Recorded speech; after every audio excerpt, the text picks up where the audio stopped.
Le Sénat se dote d'un calendrier de travail. C'est le tout premier de la deuxième législature. La présidente de cette institution, Kandia Camara, et tous les autres sénateurs ont adopté le calendrier du 26 octobre au 19 décembre 2023.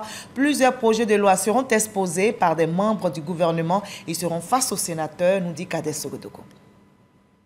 La deuxième législature du Sénat est en train d'atteindre progressivement la vitesse de croisière souhaitée. Elle vient de se doter de son tout premier calendrier de travail.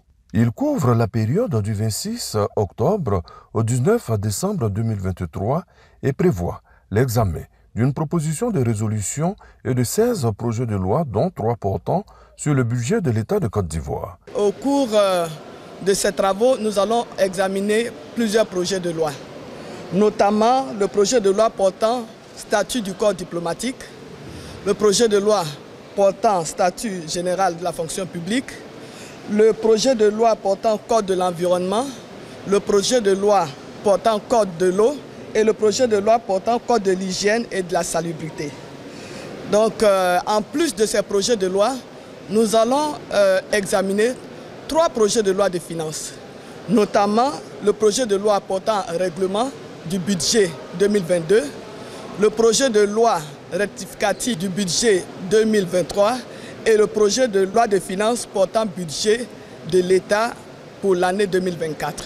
Le Sénat entend tout mettre en œuvre pour accroître le capital confiance avec les populations. Je voudrais rassurer que le Sénat, qui est l'institution du peuple de Côte d'Ivoire, demeurera au service justement des populations ivoiriennes et le Sénat va contribuer significativement à l'amélioration de la qualité de vie des populations ivoiriennes.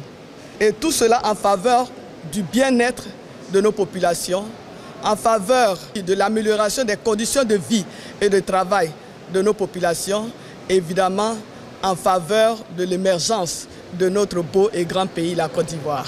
C'est Anne Désiré Ouloto, ministre d'État, ministre de la fonction publique, qui va ouvrir les débats le 7 novembre prochain avec le projet de loi portant statut de la fonction publique. L'émissaire du président de la République sera face aux sénateurs, membres de la Commission des affaires sociales et culturelles.